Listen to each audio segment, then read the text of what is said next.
You are not exhausted because life is too heavy. You are exhausted because your mind never leaves anything alone.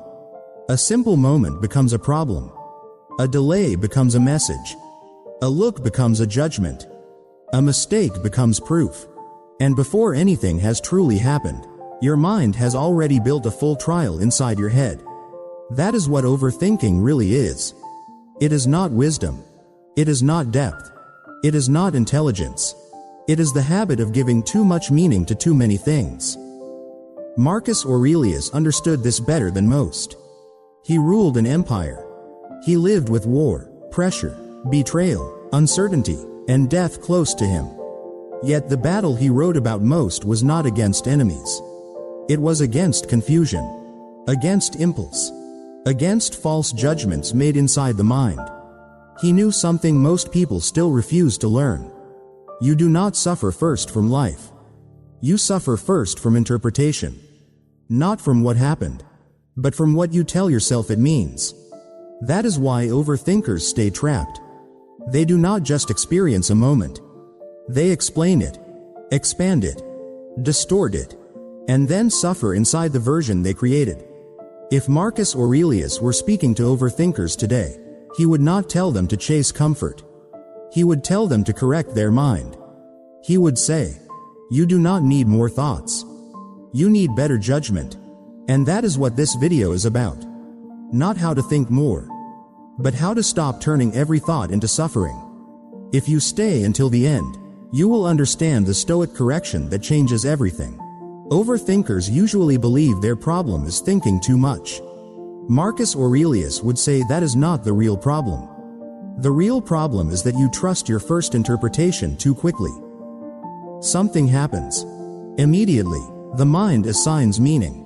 Not careful meaning. Not tested meaning. Not rational meaning. Emotional meaning. And once that meaning is accepted, suffering begins. A person becomes distant. You decide it means rejection. A plan changes. You decide it means failure. Someone says less than usual. You decide it means disapproval. Notice what happened there. The event was small. The judgment was large. That is how the mind creates weight. Marcus Aurelius wrote that if you are distressed by anything external, the pain is not due to the thing itself, but to your estimate of it. That line cuts straight through overthinking. Because overthinking is almost never the event itself. It is the estimate. It is the story placed on top of the event. It is the interpretation repeated until it feels like truth. Most people never stop at the event. They go immediately into invention. Not because they are weak. Because the mind hates uncertainty. Uncertainty feels dangerous. The mind would rather create a bad answer than sit with no answer. So it fills the silence. It completes the unfinished sentence. It predicts the unseen outcome. And then it suffers inside that prediction. This is why overthinkers are often exhausted before anything even happens. They are living inside imagined consequences. Marcus would not call that clarity. He would call it confusion dressed as thought. He trained himself to separate what happened from what he was adding to it. That discipline is everything. Because the event and the judgment are not the same thing. The event is external. The judgment is internal. The event may be uncertain. The judgment is chosen, even if it feels automatic. That is the hard truth. Overthinkers often say, "I can't help what I think." But Marcus would answer, "You must learn to examine what you add." That is where Stoic work begins. Not with stopping thoughts, with testing them. Not with forcing calm, with removing distortion. Think about how often the mind says, "This is a disaster. This means I failed. This proves something is wrong." Those are not facts. They are mental additions. And the more unexamined additions you allow, the heavier life becomes. Two people can face the same event and leave with completely different levels of suffering. Why? Because they do not judge it the same way. One sees difficulty. The other sees doom. One sees delay. The other sees rejection. One sees uncertainty. The other sees collapse. The event did not create all the pain. Interpretation did. That is why Marcus focused so hard on inner correction. He knew the mind could turn almost anything into torment if left undisciplined. He also knew the reverse was true. A disciplined mind can reduce suffering by refusing false judgments. This does not mean pretending everything is good. It means refusing to lie to yourself. Refusing exaggeration.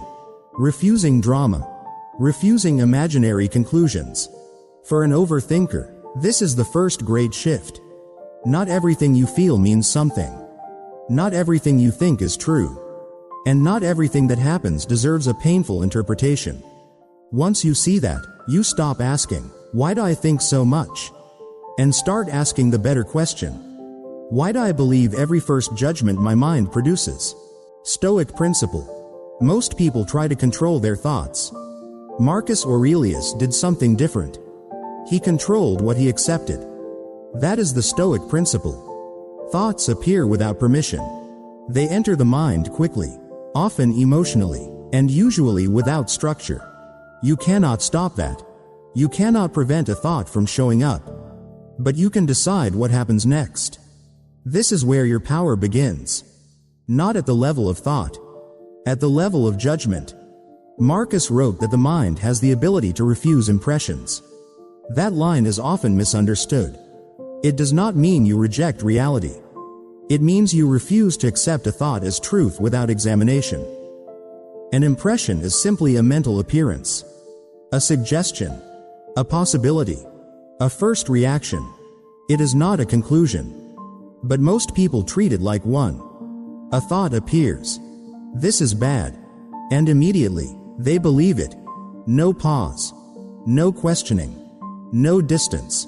Just acceptance. From that moment, the emotion follows. Anxiety. Fear. Tension. All built on something that was never verified. Marcus trained himself to interrupt that chain. Thought. Pause. Examination. Only then, acceptance or rejection. That pause is the difference between control and reaction. Without it, the mind runs automatically. With it, the mind becomes disciplined. Consider what happens when you slow this process down. A thought appears. This will go wrong. Instead of believing it, you hold it. You look at it. You ask, is this a fact, or a prediction? Is this happening now, or imagined? Is this within my control? Most of the time, the answer is clear. It is a prediction. It is imagined. It is not in your control. At that point, the thought loses authority. Not because you forced it away, but because you understood it. Understanding weakens false thoughts. Belief strengthens them. This is why overthinking feels powerful. It is not because the thoughts are strong. It is because they are believed too quickly. Marcus did not try to silence his mind. He tried to see clearly. And clarity changes everything. When you see a thought as an impression, you stop treating it like reality. You stop reacting to it as if it were happening. You stop building emotions on top of it. Instead, you observe it. And observation creates distance. Distance reduces intensity. And reduced intensity gives you room to choose. This is the Stoic advantage. Not fewer thoughts. Better judgment. You do not need to eliminate overthinking. You need to stop approving everything your mind suggests. That is the shift. From passive thinking to active evaluation. From reaction to selection. From noise to clarity. Once you understand this, something important changes. Your mind no longer feels like an enemy. It becomes something you work with. Something you guide. Something you refine. The thoughts still come. But they no longer decide your state. Because now, there is a step between thinking and believing. And in that step, you regain control. That is what Marcus Aurelius practiced. Not control over life. Control over interpretation. And that is enough to change how everything feels. Control judgment. Understanding the principle is only the beginning. If you cannot apply it in real time, nothing changes. Marcus Aurelius did not rely on awareness alone. He trained response. Because overthinking does not happen in theory. It happens in seconds. So you need something immediate. Not complicated. Not abstract. Something you can use the moment a thought appears. The first step is recognition. You must learn to catch the moment a thought becomes a judgment. That transition is subtle. A thought is neutral. A judgment adds meaning. A thought says, "This happened." A judgment says, "This is a problem." A thought says, "They did not respond." A judgment says, "They are ignoring me." Most people never see this shift. They go straight into belief. Marcus trained himself to notice that exact point. Because if you catch it early, it is still light. If you miss it, it becomes heavy. Once you recognize the judgment, you pause. Not physically, mentally. You create a small gap. Even 1 second is enough. That gap interrupts automatic reaction. Without it, you are pulled forward by momentum. With it, you regain choice. In that gap, you ask a simple question. What am I adding? Not what happened. What am I adding to what happened? This question forces clarity. It separates fact from interpretation. You begin to see how much is coming from you. And once you see it, you can reduce it. This is the second step. Reduction. Your mind exaggerates. It stretches a moment into a story. Marcus did the opposite. He reduced everything to its basic form. This is an event. Nothing more. No extra meaning. No conclusion. No emotional label. Just an event. When you do this, intensity drops immediately. Because emotion depends on interpretation. Without interpretation, there is less fuel. The third step is redirection. Once you remove unnecessary meaning, you return to what is in your control. This is the core of Stoic practice. Not fixing everything. Not solving everything. Focusing only on what you can act on. Your behavior. Your next step. Your response. Anything outside that does not deserve your attention. Not because it is unimportant, but because it is uncontrollable. Attention spent there is wasted. Marcus protected his attention carefully. Because attention is limited, and whatever you give it to grows stronger. So instead of feeding the judgment, you withdraw from it. You shift to action. Even small action. Because action stabilizes the mind. Thinking expands it. Overthinking feeds on stillness. It needs time and attention to grow. Action interrupts that cycle. It grounds you in reality. The fourth step is repetition. This is not something you do once. It is something you train. Again and again. Every time a judgment appears, you apply the same process. Recognize. Pause. Question. Reduce. Redirect. At first, it feels slow, unnatural, even forced. But over time, it becomes automatic. The same way overthinking once was. That is how habits change. Not through one realization, but through repeated correction. Marcus did not become disciplined by accident. He built it, moment by moment, thought by thought, and eventually, the gap between thought and belief becomes natural. You stop reacting instantly. You start choosing deliberately. And that is when control becomes real. Not perfect, but consistent. And consistency is enough. Because once you can manage your judgments, your mind becomes quieter. Not because thoughts stop, but because they no longer control you. That is the difference Marcus trained for. And that is what you are building now. Stoic practice. Understanding judgment is not enough. If you cannot apply it in real time, nothing changes. Marcus Aurelius knew this. That is why he focused on practice. Not once, not occasionally, but every single day. Because the mind does not change through insight. It changes through repetition. So here is how you actually apply Stoicism when overthinking begins. Not in silence, not in reflection, but in the exact moment your mind starts to spiral. The first practice is recognition. You must learn to notice when a thought becomes a judgment. This happens fast, almost instantly. A thought appears. Then meaning is added. This is bad. This is a problem. This will go wrong. That is the moment you intercept it. Not later. Not after 10 minutes of anxiety. Immediately. You catch the judgment at its birth. Because early thoughts are weak. Later thoughts are reinforced. The second practice is labeling. You do not argue with the thought. You do not fight it. You simply name it. This is fear. This is prediction. This is imagination. That label creates separation. You are no longer inside the thought. You are observing it. And once you observe something, it loses part of its control. The third practice is pause. Not a long pause. Just a moment. One breath. That is enough. Because reaction depends on speed.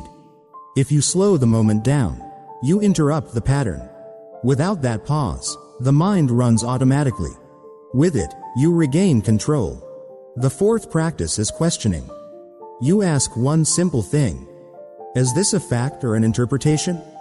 That question cuts through confusion. Most of the time, the answer is clear. It is interpretation, not reality. And once you see that, the emotional weight drops. Because you are no longer reacting to something real. You are reacting to something created. The fifth practice is reduction. Your mind exaggerates. It expands small events into large problems. So you reverse that. This is one moment. This is one situation. This is not everything. When you reduce the scale, the pressure decreases. Because most stress comes from distortion. The sixth practice is redirection. Once you remove unnecessary meaning, you return to what you control. Your next action. Your response. Your behavior. This is where stability comes from. Not from solving everything, but from acting on what is yours to act on. And here is where most people fail. They understand these steps, but they do not repeat them. Marcus repeated them daily. That is why they worked.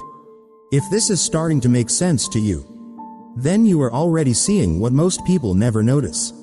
And if you want to train your mind the way Marcus did, stay with this and apply it consistently. Because this is not a trick. It is a discipline. And discipline only works when it is repeated. Over time, something changes.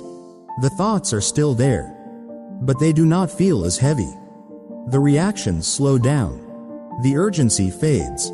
And the space between thought and belief becomes wider. That space is where control lives. And once you begin to build that space, you are ready to understand something deeper. Not just how to manage thoughts, but why they feel so real in the first place.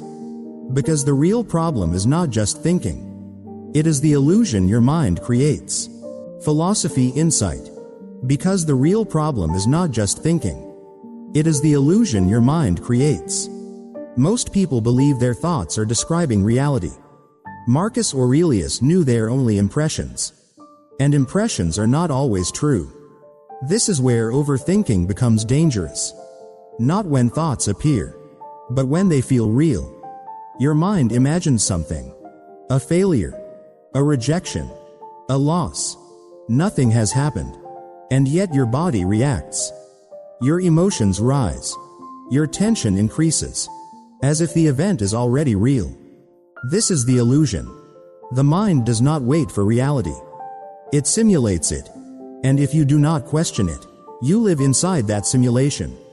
Seneca understood this clearly. He wrote that we suffer more in imagination than in reality. Not equally.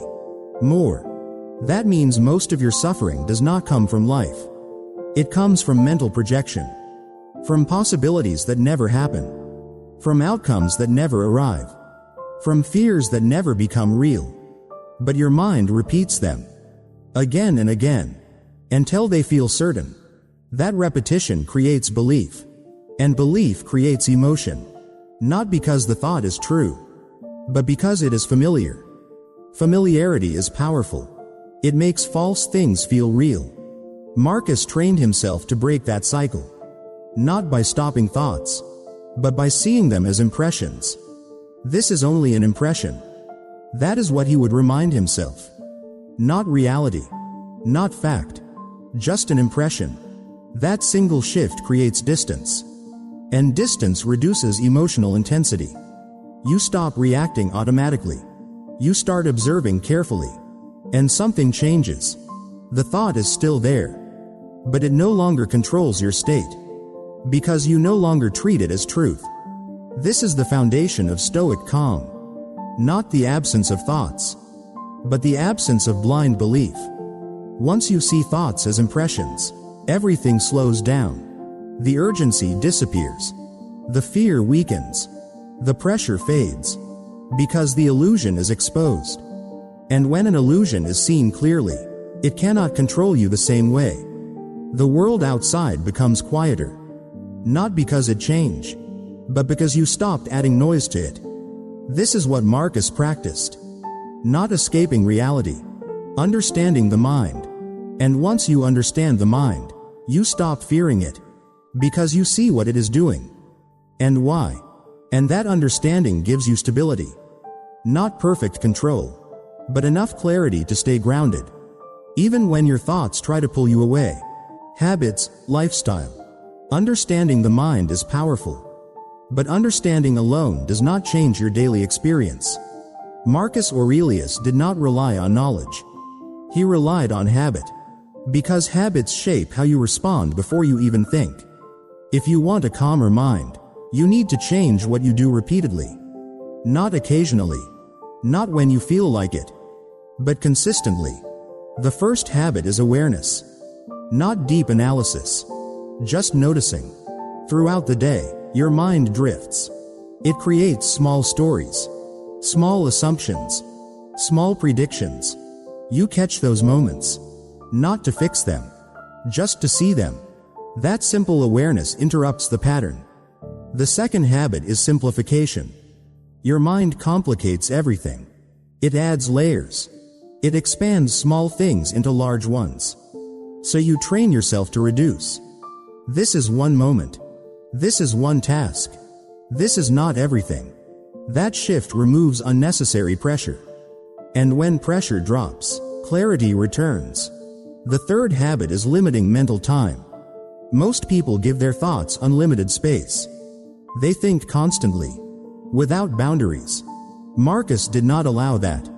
He thought when necessary, then returned to action. You do the same. You give a problem a short, focused window. Then you move on, even if it feels incomplete. Because endless thinking does not create better answers. It creates more confusion. The fourth habit is physical grounding. Your body can stabilize your mind. When thoughts become overwhelming, you move. You walk. You breathe slowly. You notice your surroundings. That shift in attention reduces mental intensity. Because you are no longer trapped inside abstraction.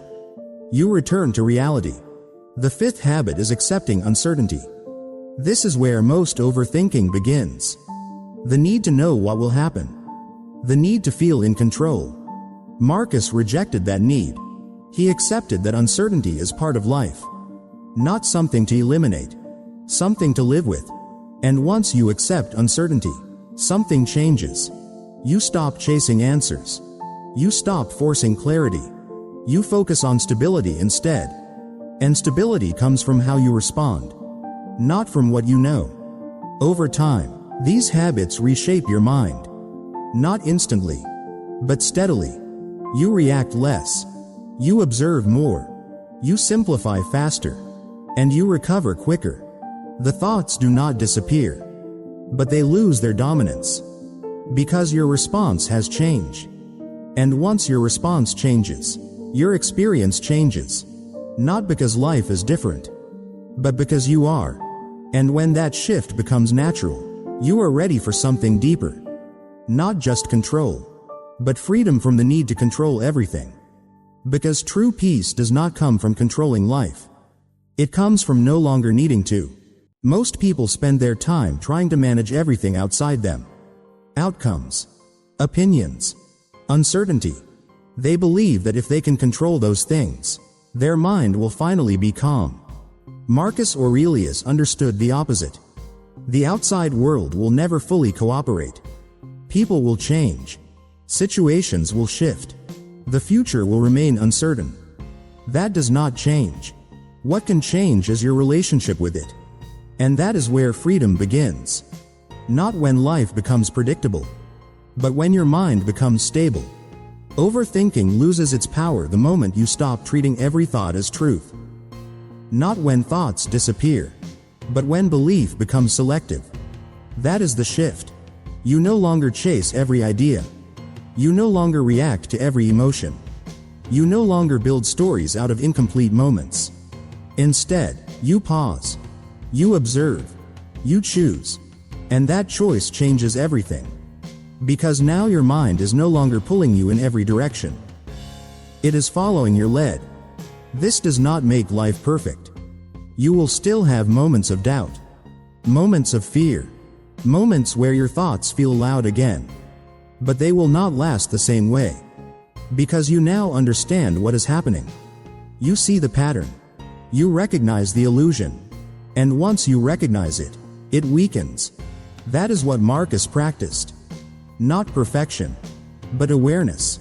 Not control over everything, but control over interpretation. And that is enough. Enough to create space inside your mind. Enough to act without hesitation. Enough to live without constant internal pressure. If this changed the way you see your thoughts, stay with this path. Because this is not something you learn once. It is something you practice daily. And over time, the results compound. Your mind becomes quieter. Your reactions become slower. Your clarity becomes stronger. Not all at once, but steadily. And that steady change is what builds real stability. So the next time your mind starts racing, remember this. You are not your first thought.